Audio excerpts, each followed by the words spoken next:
പെട്ടി പണപ്പെട്ടി. പെട്ടി തുറന്നപ്പോൾ തൃശ്ശൂരിലെ KCയുടെ അനുയായികൾ ഞെട്ടി. ഏത് KC എന്ന് ചോദിക്കരുത്, സാക്ഷാൽ KC Venugopal, AICC general secretary. Thrissur കോർപ്പറേഷനിലെ കോൺഗ്രസ് കൗൺസിലർ ലാലി ജെയിംസ് ആണ് ഇക്കാര്യം പുറത്തുവിട്ടിരിക്കുന്നത്.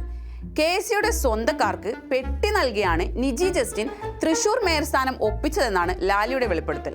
അതും DCC പ്രസിഡന്റ് ജോസഫ് ടാജറ്റ് നേരിട്ട് പണം ചോദിച്ചത്രേ. ഈ സിസ്റ്റം മുന്നോട്ട് പോവാൻ പണം വേണ്ടേ ലാലി എന്നാണത്രേ നേതാവിന്റെ ചോദ്യം. പാവം, കഷ്ടമുണ്ട് കേട്ടോ. ഈ ലാലി അത്ര ചില്ലറക്കാരിയല്ല കേട്ടോ. 4ാം തവണയാണ് കൗൺസിലർ ആവുന്നത്. എന്നിട്ടും അവരെ തഴഞ്ഞു. പെട്ടി കൊടുത്തയാൾ മേയറുമായി. പണമില്ലാത്തതിനാൽ താൻ തഴയപ്പെട്ടെന്ന് പറയുമ്പോൾ ലാലി ജെയിംസ് വിരൽ ചൂണ്ടുന്നത് കോൺഗ്രസിനകത്ത് തന്നെയുള്ള ചില കളികളിലേക്കാണ്. കഥ അവിടെയും തീരുന്നില്ല. 3 ദിവസം മുമ്പ് നിജി ജസ്റ്റിനും ഭർത്താവും കൂടി ഒരു സ്യൂട്ട് കേസുമായി നേതാക്കളെ കാണാൻ പോകുന്നത് നാട്ടുകാർ കണ്ടുപോലും. അതിൽ നോട്ടാണോ മുണ്ടാണോ സാരിയാണോ എന്നൊന്നും ലാലിക്കറിയില്ല. പക്ഷേ ലാലിയുടെ സീറ്റ് ആ പെട്ടി കൊണ്ടുപോയി എന്ന് മാത്രം ലാലിക്കുറപ്പാണ്. പണവും പ്രതാപവും ഉള്ളവർക്ക് മാത്രം സ്ഥാനമാനങ്ങൾ നൽകുന്ന റിയൽ എസ്റ്റേറ്റ് കമ്പനിയായി കോൺഗ്രസ് മാറുകയാണോ എന്ന് ചോദിച്ചില്ലെങ്കിലേ അത്ഭുതമുള്ളൂ. ഈ പെട്ടിയോട് കോൺഗ്രസിന് പണ്ടേ വലിയ സ്നേഹമാണ്. ഓർമ്മയില്ലേ കഴിഞ്ഞ പാലക്കാട് ഉപതെരഞ്ഞെടുപ്പിലെ ആ നീലപ്പെട്ടി?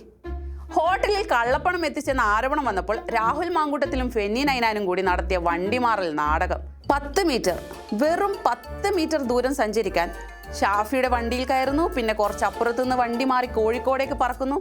എന്തൊക്കെയായിരുന്നു. ഇവിടെ പെട്ടിയുടെ കണക്ക് എന്ന് പറയുന്നത് പാതി പാതി എന്നതാണ്. അതായത് ഒരു പാതി എല്ലാ സ്ഥാനാർത്ഥികൾക്കുമായി നൽകും, മറുപാതി ചിലർ മാത്രം വീതിച്ചെടുക്കും.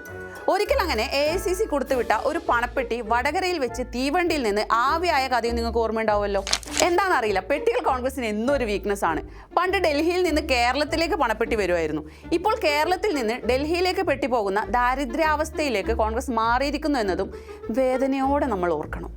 അപ്പൊ നിങ്ങളിൽ ചിലർ പറയും 2 മുന്നണികളും കണക്കാണെന്ന്. കമ്മോൺ, ഇങ്ങനെ ഒരു പണപ്പെട്ടി പോയിട്ട് ഒരു തീപ്പെട്ടിയുടെ കഥയെങ്കിലും ഇടതുപക്ഷത്തിനെതിരെ നിങ്ങൾ കേട്ടിട്ടുണ്ടോ? കേൾക്കില്ല. അതാണ് ഇടതുപക്ഷവും വലതുപക്ഷവും തമ്മിലുള്ള വ്യത്യാസം.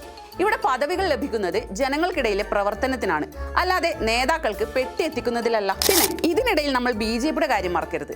കാത്തു സൂക്ഷിച്ച കസ്തൂരി മാമ്പഴം കാക്ക കൊണ്ടുപോയി എന്ന് പറയുന്ന അവസ്ഥയിലാണ് ശ്രീലേഖ. എന്തൊക്കെയായിരുന്നു പുകിലുകൾ. ഒടുവിൽ മേയർ സ്ഥാനവുമില്ല, ഡെപ്യൂട്ടിയും ഇല്ല. നാളെ ഇനി അവരും വല്ല പെട്ടിയുടെ കഥയും പറഞ്ഞ് രംഗത്ത് വരുമോ എന്ന് കണ്ടറിയണം. അതുവരെ നമുക്ക് കാത്തിരിക്കാം. ചുരുക്കത്തിൽ കോൺഗ്രസിൽ മേയറാകാൻ നോട്ടുകെട്ടുകളുടെ പെട്ടി വേണം. പിന്നെ ലാലി ജെയിംസിനെ ചൊടിപ്പിക്കേണ്ട കേട്ടോ കോൺഗ്രസ്സുകാരെ. അവരിനിയും പലതും വിളിച്ചു പറയും.